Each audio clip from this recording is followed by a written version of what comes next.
iby'ibintu ukwiye gushyiramo imbaraga. Ibintu byo kwiruka mu madini ngo ugiye kureba ngo aho bazura umuntu ku ruhimbi, aho batubura amafaranga akaba menshi, aho basengera umudamu w'umupfakazi ushaje akabona umugabo w'umusore, ibyo bintu ni mubivemo.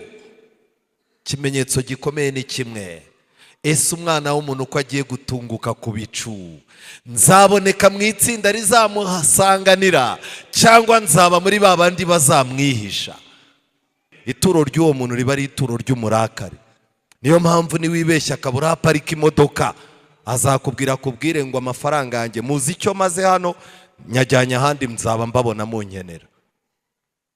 Umuntu utanga amafaranga muri korari atari Imana yamuzanye, muzibeshye abatumire kujya iwabo mubihindure kuko hari ahandi mwapanze. Ahita ababwira ati ndaje mbereka icyo maze we. Amafaranga arayakupa, abo yategeraga akabakupa, umwarimu wa korari yahembaga akamukupa, agatabwira ati nge nanga abantu bamfata nk'umuntu w'insuzugurwa we, muraje mumenye icyo ndicyo. Nta kundi. Ariko gutanga baratanga.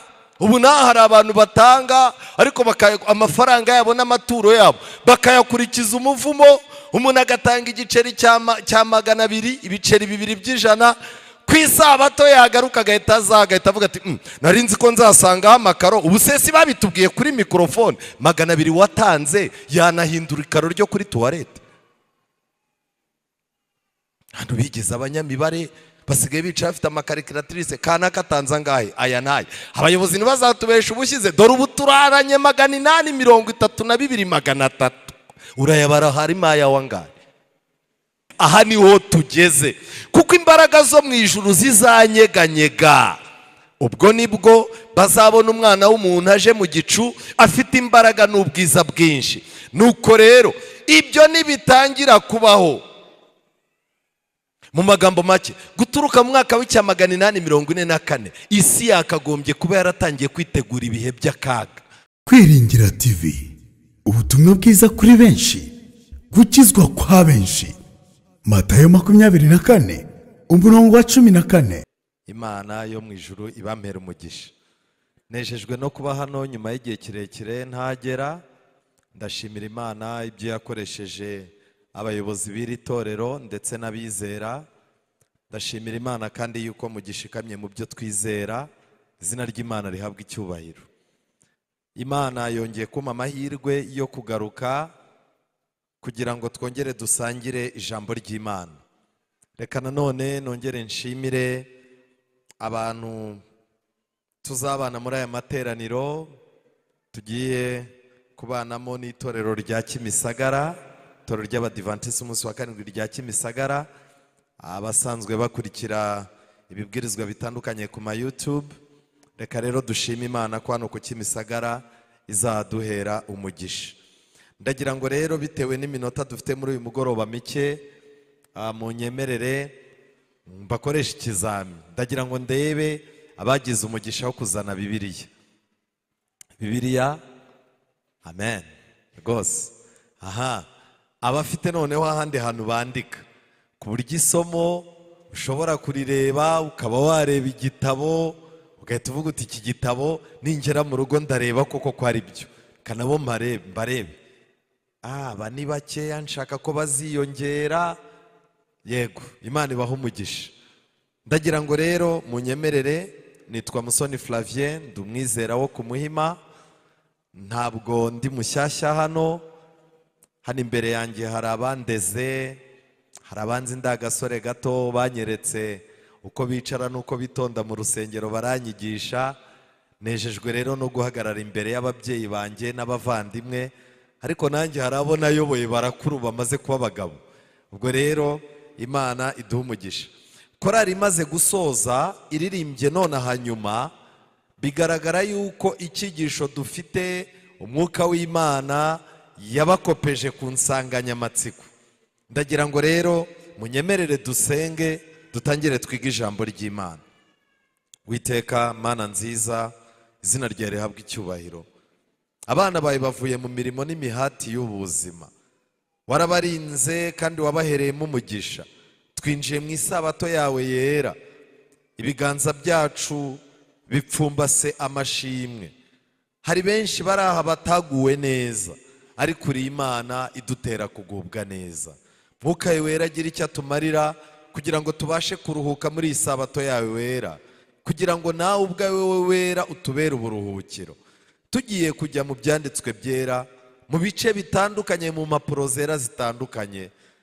Banza weze imitima yacu kugira ngo izi mpapuro zera, izi nzandiko zera tuzibumburane umutima wera uvanze no kwicisha bugufi.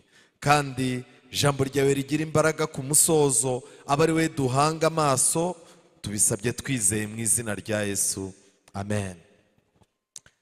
Muri uyu mugoroba dufitanye icyigisho cyiza gifite insanganyamatsiko ifite ikibazo kibaza ngo kuki abantu batitaye ku bimenyetso byo kugaruka kwa Yesu.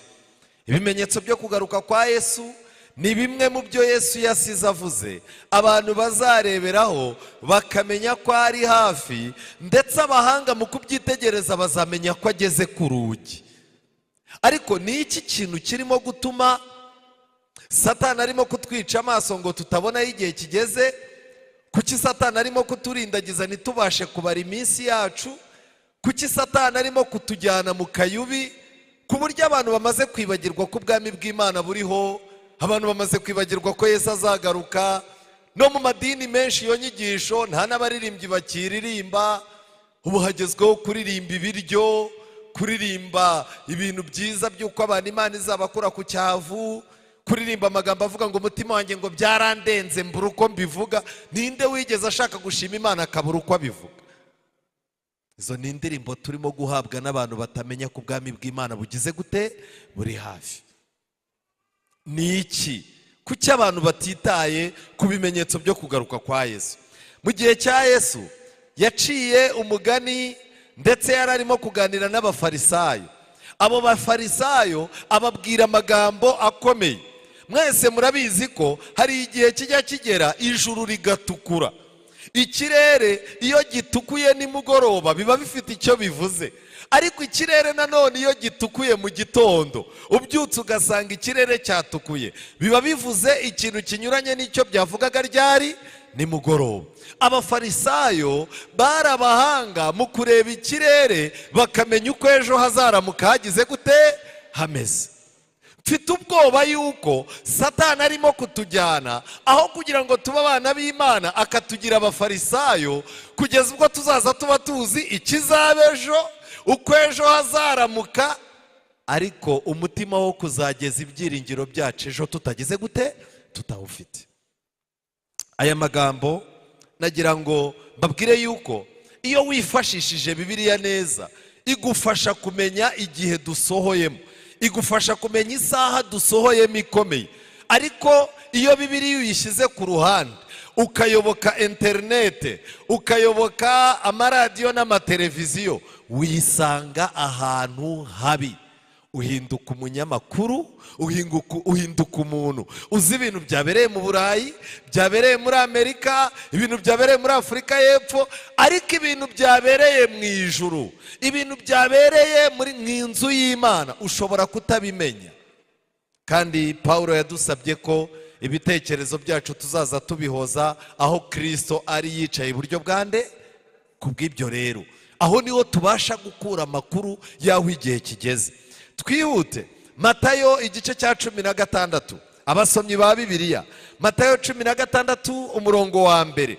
Abafarisayo n'abasadukayo baraza bamusaba ngo abereke ikimenyetso kivuye mu ijuru kugira ngo bamugerageze. Nahoze ndimo gusoma ibitabo bisobanura Bibiliya. Abafarisayo n'abasadukayo bajyaga bavuga ngo bishoboka ko umuntu yaba umuhanuzi w'ibinyoma agakora ibimenyetso, ubutaka, amazi, ibintu biri munsi y'ijuru, akaba ashobora kubikoroga, akaba yakora ibimenyetso, ariko ari umukozi wa Satani bigakunda. Ngo ariko kubera kutiga ubuhanuzi bageze aho biha gahunda yuko ibigendanye n'ikirere, ibigendanye n'ubumenyi bw'ikirere Imana ari ibigenzura, nta muntu wagira gute wabikontrola. Noneho barangije baravuga bati rero Yesu nitumwaka ikimenyetso cyo kwisi. N'abahanuzi b'ibinyoma barabikora, ashobora kubikora n'ejo bundi yagenze hejuru y'amazi, reka tumwaka ikimenyetso ariko giturutse he mu ijuru. ikosa bakoze ni rimwe. Yesu ntiyagombaga gukora ikimenyetso giturutse mu ijuru, kuko ubwe yari ikimenyetso giturutse hehe? Mu ijuru. Yesu ntiyigeze atanga ikimenyetso kivuye mu ijuru, ahubwo Imana niyo yakitangiye. Inshuro zigeze muri 2 ijwi ryavugiye mu ijuru ngo nguyu mwana wanjye nkunda, nkagira gute? Nkamwizihira. Ibimenyetso birenze ibyo. Ikimenyetso kirenze icyo kuri Yorodani, Mwuka w'Imana amanuka asa n'inuma, cyari iki? Kubera ko ibimenyetso bya mbere batabihaye agaciro. Ibimenyetso Imana yatangiye i Karuvari, umwijima, umutingito w'isi, amagambo Yesu yavuze ngo uyu munsi turabana muri paradizo, Eli lama sabakitani, ariya yose yari amagambo yerekana ibimenyetso by'uko Kristo ari Mesiya. Byabapfanye ubusa. Barimo barashaka ikimenyetso cyo mu ijuru, noneho kugira ngo bamugerageze, nta nubwo ari ukugira ngo bizere. Arabasubiza ati, iyo bugorobye muravuga muti hazaramuka umucyo, kuko ijuru ritukura. Bajyaga bareba, akaguhamagara umufarisayo akakubwira ati ejo ntuzafata isafari. Kubera iki? Harabyuka imvura. Abafarisayo barabahanga mu kugenzura ibihe. Ndashaka kubabwira yuko uyu munsi Satani arimo arategura ishyanga rigomba guhinduka abafarisayo. Rizaza rishobora kureba ibimenyetso rikavuga ngo ejo imvura izagira gute? Izagwa, ariko badafite ubwami bw'Imana muri bo. Ibi byumweru 2 tugiye kwiga ubuhanuzi, ariko tugiye kwiga ubuhanuzi nk'abana b'Imana bashaka kugira icyo ikora mu buzima bwabo, nk'abana b'Imana bashaka kwihana bakitegura ubwami bw'Imana. Tugiye kwiga ubuhanuzi nk'abantu bashaka kumenya amakuru y'umukunzi wacu, niba akiri aho yarari cyangwa ageze ku irembo. Nshuti zanjye, Yesu arabitegereza arababwira ati, kandi iyo bigeze mu gitondo muravuga muti haraba umuvumbi, kuko ijuru ritukura kandi ryirabura. Muzi kugenzura ijuru uko risa, ariko munanirwa kugenzura ibimenyetso by'iki? By'ibihe. Tugiye kuzagira abantu babasha kumenya ibintu byinshi, ariko kumenya ibimenyetso by'ibihe bigorana. Ariko reka ngiye ikintu babaza, ni ukubera iki kumenya ibimenyetso by'ibihe no kubyitegereza birimo kugora abantu? Ngiki cyo ndimo kwifuza ko twiga muri uyu mugoroba. Yesu yakomeje yerekana ikintu cyazambije abafarisayo. Abantu b'iki gihe kibi, icya mbere bishimira ubusambanyi, bashaka ikimenyetso, ariko ntacyo bazahabwa keretse icya Yona. Gupfa kwa Yesu cyari ikimenyetso simusiga ku bantu bo mu gihe cye. Kugaruka kwa Yesu ni ikimenyetso simusiga cy'abantu bariho mu gihe cyacu. Ngibyo ibintu ukwiye gushyiramo imbaraga. Ibintu byo kwiruka mu madini ngo ugiye kureba ngo aho bazura umuntu ku ruhimbi, aho batubura amafaranga akaba menshi, aho basengera umudamu w'umupfakazi ushaje akabona umugabo w'umusore, ibyo bintu ni mubivemo. Ikimenyetso gikomeye ni kimwe, ese umwana w'umuntu ko agiye gutunguka ku bicu, nzaboneka mu itsinda rizamuhasanganira cyangwa nzaba muri babandi bazamwihisha? Yesu abasiga aho ngaho aragenda, abigishwa be bajya hakurya, ariko bibagiwe kujyana imitsima. Yesu arababwira ati, mumenye mwirinde umusemburo w'abafarisayo n'uw'abasadukayo. Bariburanye ubwabo bati, nuko tutazanye imitsima? Yesu arabimenya arababaza ati, mwabafite kwizera gukemwe, igitumye mwiburanye ubwanyu nuko mudafite imitsima? Ntimurajijuka? Ntimwibuka ya mitsima 5 ku bantu 5,000? Mwagiye mujijuka. Njyewe iyo mvuze umutsima ntago mbavuze ubugari bugize gute? Busanzwe.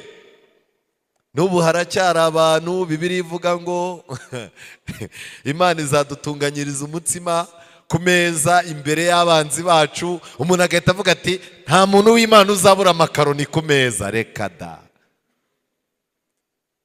Iyo Imana ivuze imvugo y'ubuhanuzi ntuyumve, kiba ari ikimenyetso cy'uko urinjije. Yesu arimo aravuga umutsima, abigishwa bati se yarakaye kuko duhagurutse twibagiwe imitsima?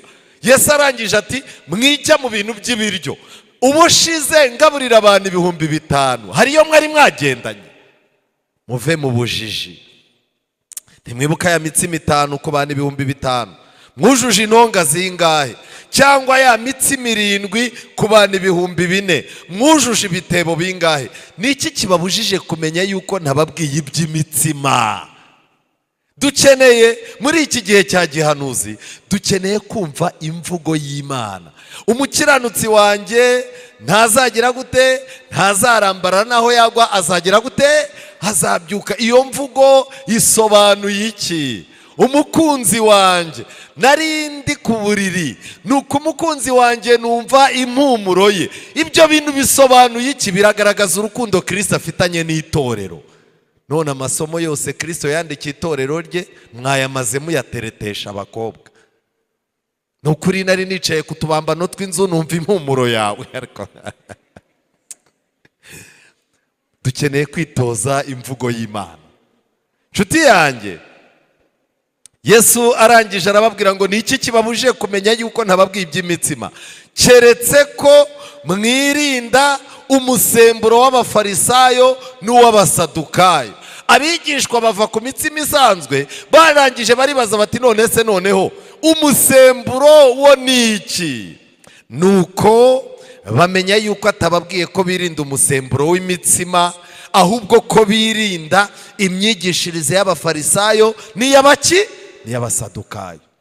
Yesu yagendaga n'amaguru mu nzira z'i Yerusalemu. Kubatizwa kwe abafarisayo bari bahari, muze kureba muri Bibiliya, n'abafarisayo barabatijwe. Yesu yirirwaga akizibita akora ibitangaza mu nsengero, abafarisayo bayoboye gahunda. Mu itsinda ry'abafarisayo hari harimo umugabo witwa Nikodemu, yari yarababwiye amateka ya Yesu.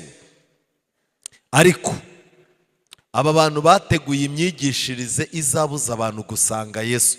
Muri iyo minsi bahimbye inyigisho ivuga ngo inyigisho itarimo umuyobozi ukomeye n'umuntu ukomeye mu by'umutungo, iyo nyigisho iba ari ikinyoma. Igihe rero abantu bajyaga gusanga Yesu, barababazaga bati mu bantu bakomeye mu idini n'abantu bakomeye mu batunzi b'amafaranga, ninde mwabonye umukurikira? Ariko mbabaza, gukurikira Yesu bisaba kubara umubare w'abanyapolitike bamuri inyuma. Gukurikira Yesu bisaba kumenya umubare w'abakire baje gusenga. Ntabwo gukurikira Yesu bidusaba kumenya abamisi baje gusengera mu rusengero. Ntabwo gukurikira Yesu bisaba kubara imodoka z'amabenzi n'amaprado ziparitse ku rusengero ngo uhite uvuga uti aba bantu bose bangana gutya. Ntabwo bayobahoya. Ibimenyetso abafarisayo bari barangijwe n'iki? Biragaragara ko turiya tuntu ari duto, ariko ndashaka kubacira mu ncamake. Matayo 23. Ikibazo cya mbere abafarisayo bari bafite, nusoma neza, bari barakwamiye mu muryango w'ijuru ntibinjira. Hari ukuntu umuntu aza akabatizwa akagaragaza ko aje mu bintu by'Imana, yagera mu muryango neza w'ijuru, ijuru rikamubwira ngo nimwinjire neza kandi muzakirwa, mukomange muzagira gute? Yarangiza agahita avuga ati kwinjira muri ibi bintu by'Imana biransaba ubwitange, birasaba ko mpindura akazi, birasaba ko mpindura inshuti, bigiye kunsaba guhindura idini. Oya, cyokoze nanone ntago nasubiraho nahoze pe, reka nkwamira. Ubu dufite abantu bakwamira ku muryango batigeze binjira. Bishoboka ko nawe waba uririmba iby'ijuru kuko urungurukayo, warangiza ukabivuga nk'uwicayemo. Iki cyari ikibazo cya mbere. Bibiliya iravuga ngo mwugarira ubwami bwo mu ijuru, ngo abantu batabwinjiramo, kandi namwe ubwanyu kwinjira byarabananiye. Iki cyari icya mbere. Ariko Yesu yavuze ngo iki? Mwese abarushye n'abaremere muze munsange ndagira gute? Tabaruhura. Icya kabiri abafarisayo bari bafite, Bibiliya ivuga ko baryaga ingo z'abapfakazi. Ndagira ngo mbabwire ngo umutima wo kurya iby'ubuntu wangiza amaso. Iyo uhuye n'umugabo uri umukobwa mwiza, yarangiza agahita avuga ati baguhe ifi, telefone wajya guhamagara ugahita ubwira umuntu ngo ihangane nimero amafaranga aranshiranye, ukajya kumva telefone arayinyeganyeje yohereje nk'ibihumbi 100, ukamaze uti se aya yose nayicyo, ati ayo ni amayinite. Wajya kwicara ngo urashaka amafaranga akakubwira ati mfite imodoka iraguherekeza ikugeza iwanyu, ugatangira uti dufite ubukwe bwa musaza wanjye, ibiryo babimbareho. Ibyo bintu bikwica amaso kuko ari iby'ubusa, bya bintu byo kuzajya kubaza abadiyakoni ku rusengero, mbese uriya musore nshakane nawe, ibyo kujya gupfukama reka da, uba upfuye amaso, uricara ukavuga uti n'uyu nta wundi. Ubu abantu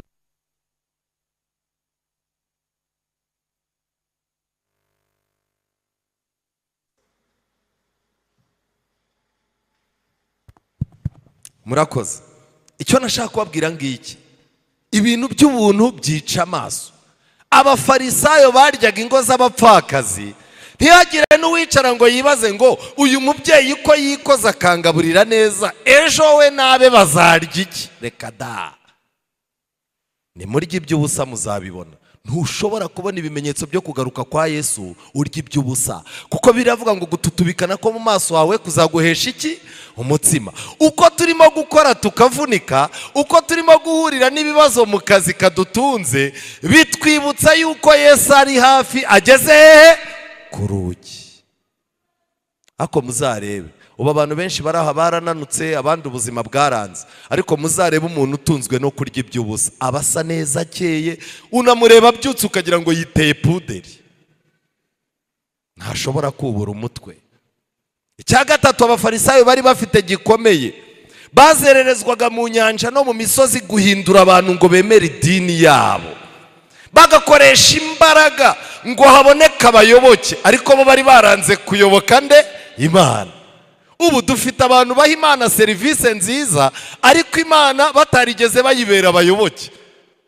Ugacana ukajya kuririmba, kandi urabizi uri umusambanyi, uri umwesikoro, uri igisambo, urugo rwawe warubujije amahoro, warangiza ngo uri umubwiriza, ukazenguruka abantu bavuga bati rwose idini ryawe niba ari uko uteye ndaje. Ariko Imana ikaba irimo kuvuga iti ko uzana abandi wowe uzaza ryari? Ariko mwiriwe mwiriwe, ko uzana abandi, ejo bundi wazanye kana karabatizwa, ubu hano hari n'abasore barimo kuzana inkumi zibatizwa bagiye kuzirongora, nta byagakiza, akavuga ati uyu mukobwa aracyahumirije, bamukubite muri Yorodani mutereta agihumirije. Ako mwari muzi ko gufatirana umuntu agihumirije ari icyaha? Buriya no gutereta inkumi kiva mu cyaro ataramenya no kwambuka uno muhanda wo ku Kimisagara, ukamufatirana, buriya nabyo ni bibi. Ubwirwa n'iki ko aramutse amenya imihanda nawe akakumenya yagukunda? Abafarisayo iki cyari ikibazo, kandi nagira ngo mbabwire, twicaye hano benshi ari abafarisayo. Icya kane gikomeye, mwampumye imwe, ikiruta ikindi ni ikihe? Bari batazi gutandukanya ituro n'igicaniro. Ariko nagira ngo mbabaze, igicaniro cyatambirwagaho ibitambo, ibyo bitambo byashushanyaga Kristo. Ituro ryari ryo kugira ngo umurimo waho ibitambo bitambirwa ukomeze ugende neza. Kubw'ibyo rero abafarisayo bageze aho barangirika, ntibamenya igicaniro n'ituro igikomeye icyari cyo. Reka mbabwire, Kristo niwe gitambo cyacu, kandi najya mbabwire ngo igicaniro cy'ibitambo cyashushanyaga umurimo Kristo azakorera i Karuvari, kandi umuntu wamenye icyo Kristo yakoreye i Karuvari ntazaza imbokoboko, azazana ituro. Ariko igihe cyose ituro tuzaritsindagira rikibagiza abantu igicaniro, tuzaba duhuye n'akaga. Ariko mwiriwe, hano hari n'abantu bazi iby'ituro gusa bataramenya n'iby'iki n'iby'igicaniro. Nshuti zanjye, igikurikira batangaga 1/10 cy'isogi na anisi na kumino, ariko bakirengagiza ibintu by'ingenzi, birengagiza kutabera, imbabazi no kwizera. Kubw'ibyo rero bari abarakare. Umuntu uzazana 10 akazana amaturo, ariko ugasanga kutabera ni kuba muri we, nta mbabazi agira, kandi nta nizera. Ituro ry'uwo muntu riba ari ituro ry'umurakare. Niyo mpamvu niwibeshya akabura aparika imodoka azakubwira kubwire ngo amafaranga yanjye muzi icyo maze hano nyajyanye ahandi mzaba mbabona munkenera. Umuntu utanga amafaranga muri korari atari Imana yamuzanye, muzibeshe abatumire kujya iwabo mubihindure kuko hari ahandi mwapanze. Ahita ababwira ati ndaje mbereke icyo maze we. Amafaranga arayakupa, abo yategeraga akabakupa, umwarimu wa korari yahembaga akamukupa, agatabwira ati nge nanga abantu bamfata nk'umuntu w'insuzugurwa we, muraje mumenye icyo ndicyo. Nta kundi. Ariko gutanga baratanga. Ubu naho hari abantu batanga ariko amafaranga yabo n'amaturo yabo bakayakurikiza umuvumo. Umuntu agatanga igiceri cya 200, ibiceri 2 by'ijana, ku isabato yagaruka agahita avuga ati nari nzi ko nzasangaho amakaro. Ubu se si babitubwiye kuri mikrofone 200 watanze yanahindura ikaro ryo kuri toilette. Hano bigize abanyamibare basigaye bicara afite amakarikiratirise kana katanza ngahe aya naye. Abayobozi ntibazatubesha ubushize dore ubu turaranye 832,300 urayabara harimo aya wangahe. Ubufarisayo ni bubi ku nguni zose. Aba bantu ibi bintu babijyagamo, Yesu agakiza abantu, Yesu akajya ku musozi ishusho igahinduka ukundi, Yesu akavuga Matayo 24 uburyo ingabo z'Abaroma zizasenya umurwa. Ibi bintu ntibabyumvaga kubera ko bari bafite ibindi bintu bibarangaje. Mfite ubwoba yuko ibintu Imana irimo kutubwira muri no minsi dufite ibindi bintu turangariyemo bituma tutamenya ibintu aho biva naho bijya. Abafarisayo barabarakare, ikindi kandi barabarandasi b'impumyi. Mwabarandasi bahumye mwe mumimina umubu ariko ingamiya mukayimira bunguri. Abafarisayo bacunganaga n'utuntu duto, ibinini byo bikabatembana. Sangaga umuntu avuga ati ngewe. Abafarisayo bari bafite itegeko rivuga ko mu gihe cyose uri umufarisayo ntago byemewe gusuhuza umugore mu iteraniro. Iryo tegeko nararyisomeye. Ntago basuhuzaga umugore mu iteraniro. Ukurikije imyenda babaga bambaye n'amagambo yera yabaga yanditseho, yatinyaga yuko yaguhobera ukamwegeka hibera ukamutindana bakavuga bati umukozi w'Imana afatiwe moya. Ariko abafarisayo ntibari abasambanyi, bari abasambanyi ruharwa. Kubw'ibyo rero ako kantu ko guhobera bagatindagaho, ariko akantu ko gusenda umugore kugira ngo uzane undi usa neza bakageragaho bagafunga feri. Abafarisayo bahoranaga inzandiko. Iyo yabonaga umugore atangiye gusa nabi, akabona umugore ntabwo akimunejeje, yacungaga umugore yagize akantu k'agakosa, teka nabi cyangwa abaturanyi bagupinge, yahitaga kwandikira urupapuro akakubwira ati Mose yaravuze ngo tujye tugira gute. Ariko yabaga yabonye undi agusimbuza. Ariko nagira ngo mbabaze, abafarisayo barahari ntibahari? Barahari. Umuntu uri muri ibyo bintu rero ntashobora kubona n'amaso ibimenyetso byo kugaruka kwa Yesu. Abafarisayo Yesu yarababwiye ngo boza inyuma y'igikombe. Bitaga bari barwaye indwara ivuga ngo baragira ngo iki. Ubu se umuntu aramutse ambonye nkangiye musoni yagira ngo iki? Oya da, umva reka ngiye ikintu nkubwira, ni warya imbwa yarya inzungu, singiye guseba ngo niha amaso y'iki. Ubu rero dusigaye dutinya kwiha amenyo y'abasetsi, ariko Imana yo turayisebya ku mugaragaro. Iyi ndwara yitwa baragira ngo iki ituma umuntu ashobora no kuza akicara. Reka ubundi mbabwire, buriya mwari muzi ko n'abarozi bajya baza ku kiriyo cyabo baroze. Aricara akavuga ati rero abantu nibabona bose batabaye nge ntageze, barabivumbura ko ari nge wagize gute wamurozi. Umurozi rero araza akicara ahantu bagize ibyago, nukuri rwose agiye yari muto, twari tukimukeneye, ariko abagome babaho, wanyereka umuntu wakoze nk'ibi. Uwapfushije agahita avuga ati mu bantu bankunda uyu mumama urimo kurira cyane niwe unkunda, naho niwe wagize gute. Baragira ngo iki? Wari n'abantu baza hano atagombaga kuza gusenga akavuga ati umugabo najya gusenga wenyine baragira baragira ngo iki, ukabona umumama yaje aricaye ariko ntahari, umugabo yarangiza ati ngewe ibintu by'ubudive n'ubundi byarananiye, ariko umugore nagenda n'abana ngewe ngasigara. Baragira ngo iki, umuntu akicara akisaka ibiceri akavuga ati isahani y'amaturo nitambuka ntayashyizeho ejo naraguze imodoka. Baragira ngo iki agahita afunga inoti ya senga akayifunga cyane, yarangiza agahita agira gutya akaboko ngo n'abari kure bagire gute barebe. Ngiki kibazo. Niba urwaye indwara yitwa baragira ngo iki, uri umufarisayo. Ibintu byose ukora nta mutima w'Imana ubisunika, ni ukugira ngo ukemure ikibazo cy'uko abantu bakubona. Abafarisayo kandi ikindi kintu cyihutirwa gikomeye, Bibiliya iravuga ngo inyuma mugaragarira abantu muri abakiranutsi, ariko mu mitima mwuzuye uburyarya n'ubugome. Idini y'abafarisayo yabasabaga kwibombarika. Ubufarisayo bwasabaga yuko n'ibyo ukunda hari ibyo ureka kugira ngo wemeze abantu ko uri umukiranutsi. N'uyu munsi wa none ubufarisayo bushobora gutuma ureka inyama ukazirekaho, ukazaza uhura n'uzirya ukamaze uti mwene data byakugendekeye gute, uracyazirya koko? Ubu ibaze Yesu naza agasanga ufite akabenzi ku meza, toka Satani kakubwira ati rwose mfite aho nageze, ngewe urwego ngezeho naho ngeze bazitetse ziranukira, ukavuga uti ariko Imana igirira abantu neza, ngewe ntazagize ayo mahirwe.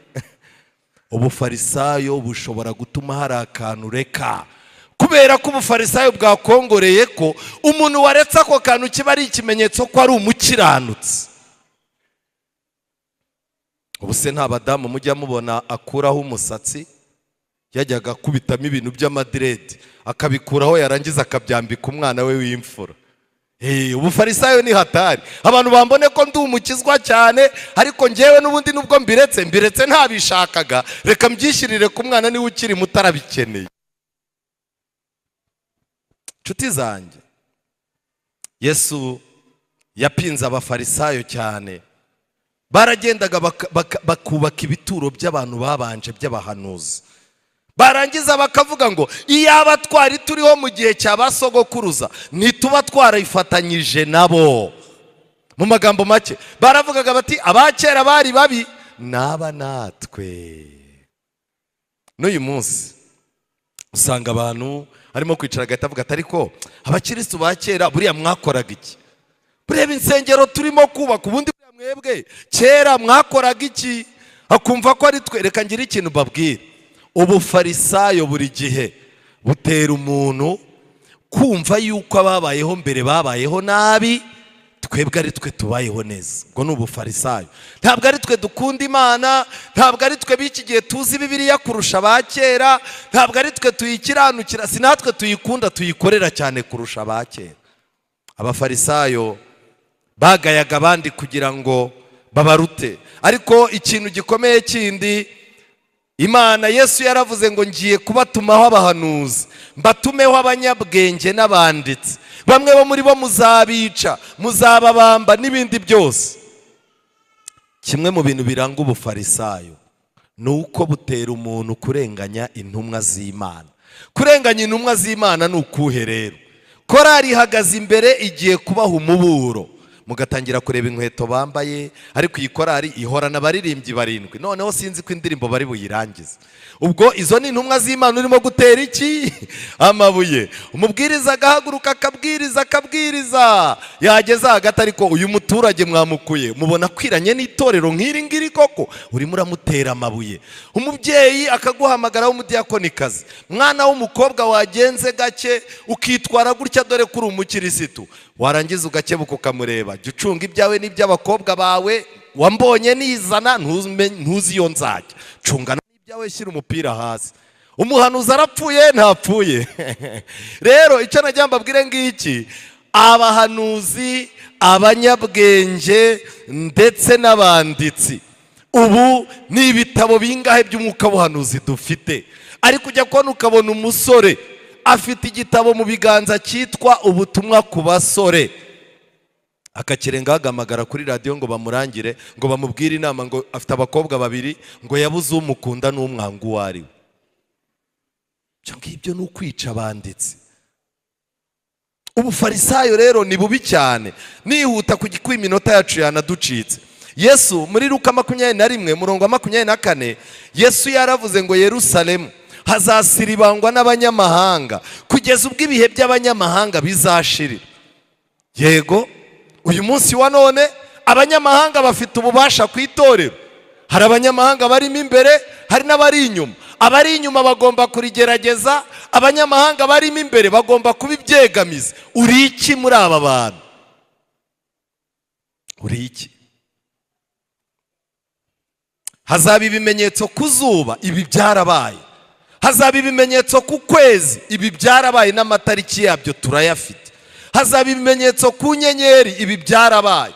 Kandi no hasi amahanga azaba barabumirwe bumvise inyanja n'umuraba bihorera. Mu ntambara ya mbere y'isi n'intambara ya kabiri y'isi ibi bintu byarabaye. Abantu bazagushwa igihumura n'ubwoba no kwibwira ibyenda kubaho mu isi. Aha niho tugeze, kuko imbaraga zo mu ijuru zizanyeganyega. Ubwo nibwo bazabona umwana w'umuntu aje mu gicu afite imbaraga n'ubwiza bwinshi.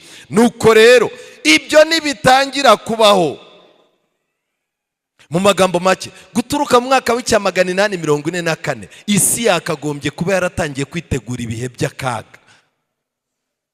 Nuko ibyo nibitangira kubaho, ibintu bitatu: muzararame, mwubura imitwe yanyu, kuko gucungurwa kwanyu kuzaba kwenda kugira gute?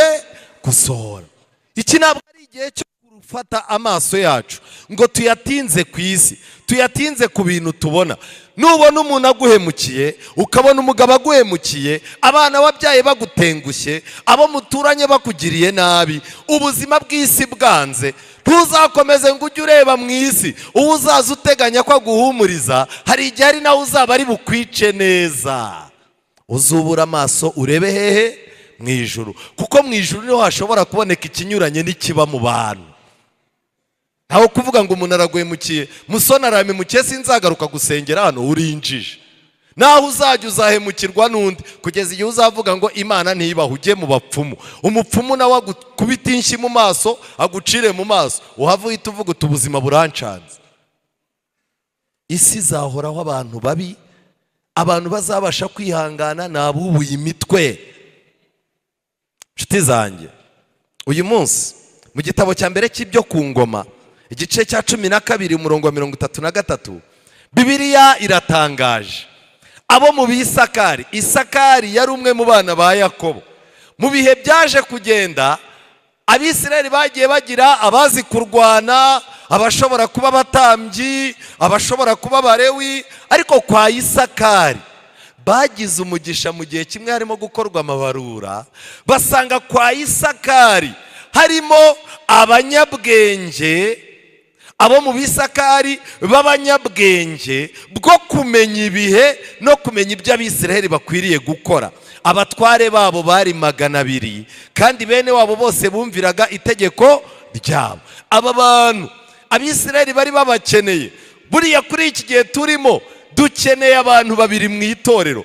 Dukeneye abantu bafite ubwenge bwo kumenya ibihe, bakamenya ko itorero ryinjiye mu bihe bigoye, ntibaricyurire cyangwa ngo batere abantu kurisohokamo. Hakeneye abantu b'abanyabwenge bamenya ngo itorero ryinjiye mu bihe bigoye, bakarisengera ndetse bakaribera amaboko. Ariko nanone hakeneye n'abantu bagomba kubwira abantu ikintu bakwiriye gukora. Muvuge ngo amen. Igihe Bibiliya itubwira ko igihe intumwa zahuraga n'abantu, kenshi na kenshi abantu baravugaga bati nkore nte kugira ngo ngire gute? Ngo nkire.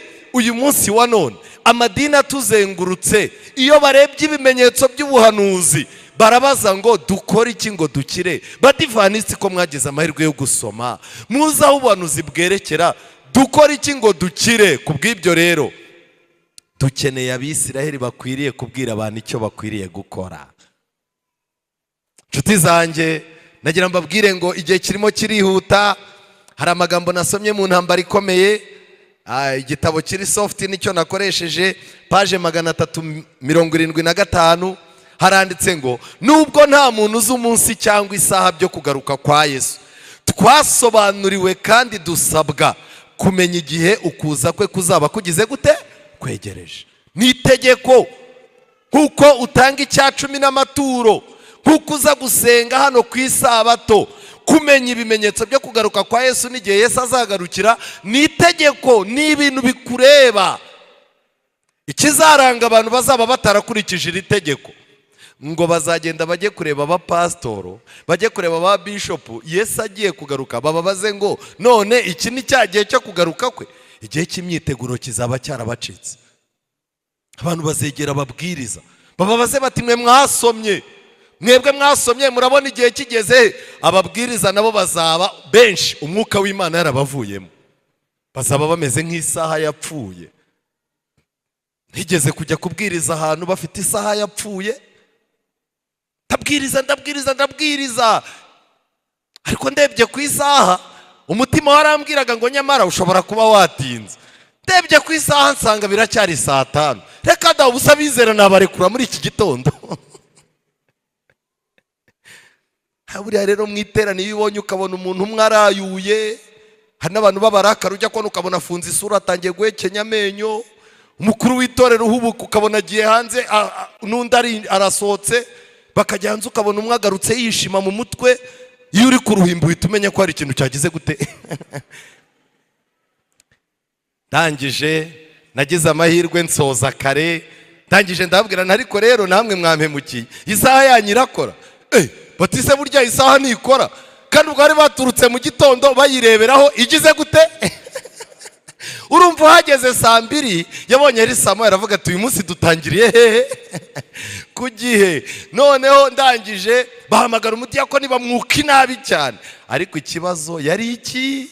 Yari isaha ipfuye. Iyo uri umukirisitu umeze nk'isaha ipfuye utuma ibintu bihora bipfa kuri gahunda. Hari igihe umuntu akureba akareba uko wambaye, wacometse inzara, wacometse ingohi, iminwa wasize, yarangiza akavuga ati ariko aba batipe batubwira ngo Yesu araje, buri yaracyaje. Ko igihe yari ategereje Yesu, ko yari yarafashe umusatsi neza, yambara imyenda miremire, ubwo yafunze ikabutura, buriya Yesu aracyaje. Wabaye isaha igize gute? Isaha ipfuye. Subuza mugenzi wa mubwira uti ntukabige isaha cyakwamye.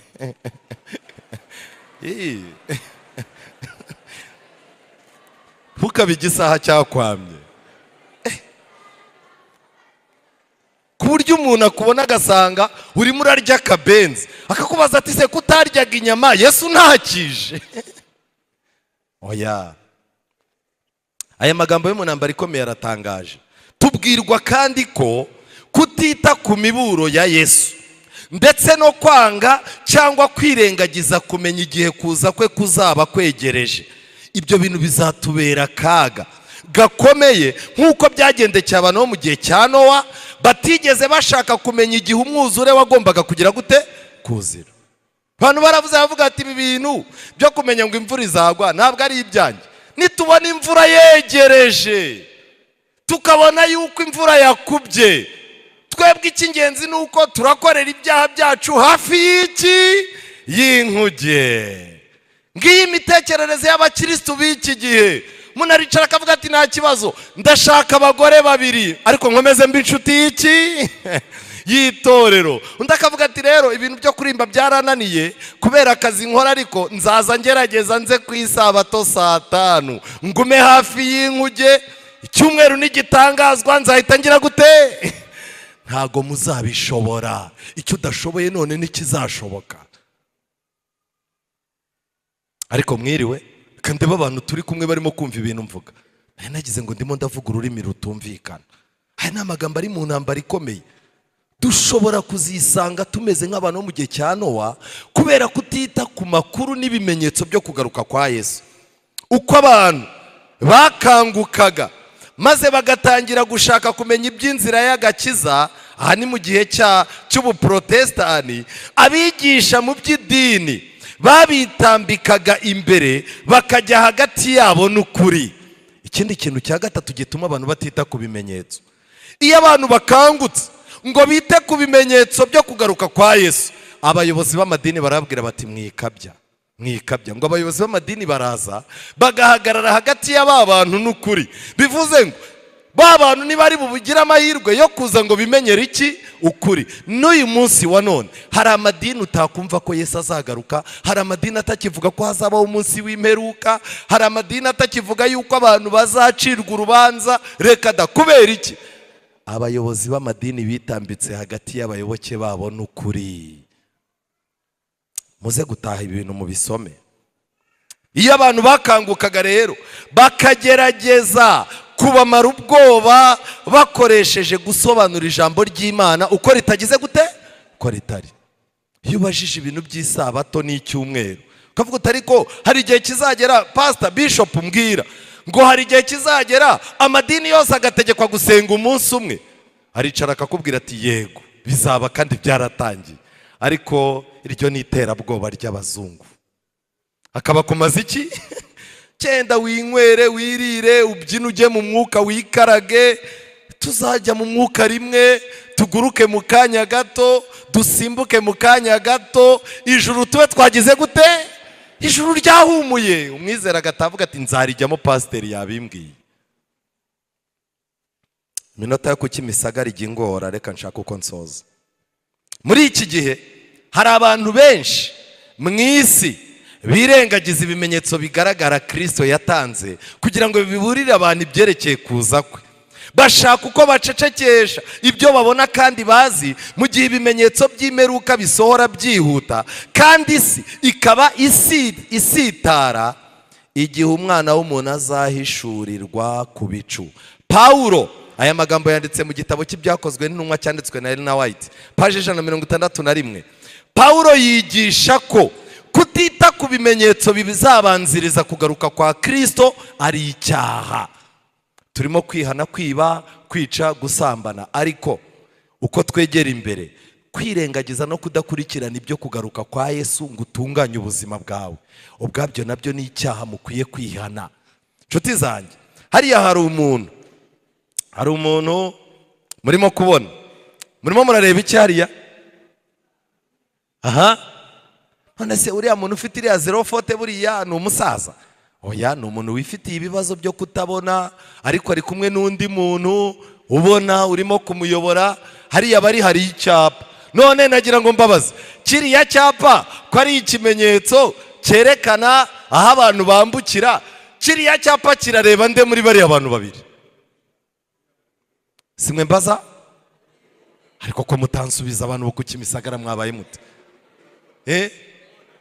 Ubona niwe ureba iki? Uriya wundi uramutse umubwira iki cyapa bagishyizeho ubururu bwijimye, yakubwira ati bakigira umutuku, bakigira umuhondo, ntago bigize gute? Ntago bindeba. Ibimenyetso byo kugaruka kwa Yesu bibereyeho gufasha abana b'Imana baza aho bava naho bajya kandi babona, ariko kubatareba ntacyo bibabwiye. Amerika byahinduka bitahinduka, ubupapa bwahinduka butahinduka, insengero bazifunga batazifunga, Bibiliya bazitwika mu Burusiya batazitwika, byose ahora abona bigize gute? Bimeze kimwe. Umuntu umwe yaje kwishyuza inzu, aje kwishyuza inzu ateza induru ngo nibishyure n'umuriro. Hari umuntu rero wari ufite ubumuga bwo kutabona, yari impumyi. Arangije barateranya amafaranga y'amazi ayatangaho, bateranya amafaranga y'inzu ayatangaho. Bageze ku y'umuriro barambwira bati zana amafaranga, ati reka da. Baravuga ati twiyemeje ko tuzaza dupasura. Arababwira ati ndabarahiye.